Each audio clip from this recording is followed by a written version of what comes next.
ঈদ মুবারক, ঈদ মুবারক, ঈদ মুবারক। আসসালামু আলাইকুম এভরিওয়ান। ছাদ বাগানের রান্নাঘরে আপনাদের স্বাগতম।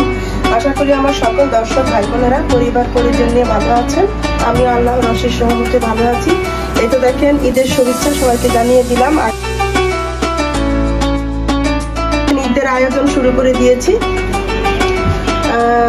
আমি আসলে আমার ফোন চুরি হয়ে গিয়েছে, এখন আমি আমার মেয়ের ফোন দিয়ে ভিডিও করছি। জানি না কতটুকু আপনাদের সাথে শেয়ার করতে পারবো। এখানে মহিষের গোস্ত খুব ভালো করে মশলা মাখিয়ে কিছুক্ষণ মেরিনেট করে রেখেছি। দেখেন, এটার সাথে আমি সরিষার তেল আর সয়াবিন তেল মিক্স করে দিয়ে সমস্ত ময় মশলা দিয়ে মেরিনেট করে রেখেছি। এটা হলো মহিষের গোস্ত। যা যা আয়োজন হবে জানি না রান্না শেয়ার করতে পারবো কিনা। এটা হলো মুরগি, দেশি মুরগি রোস্ট করব। এখানে লবণ মাখিয়ে রেখেছি। আর এখানে হলো গলা গিলা কলিজা দিয়ে সবজি রান্না করব আজকের আয়োজন। তারপরে তো আরো ডেজার্ট থাকবেই। আর এই যে এখানে ডেজার্টের জন্য সবকিছু দেখেন, বাদাম সব 3 রকমের বাদাম কাটাকাটি হচ্ছে। এখানে হলো মোরব্বাটা কাটা হবে। এখানে ডেজার্ট বানানোর জন্য সব আয়োজন।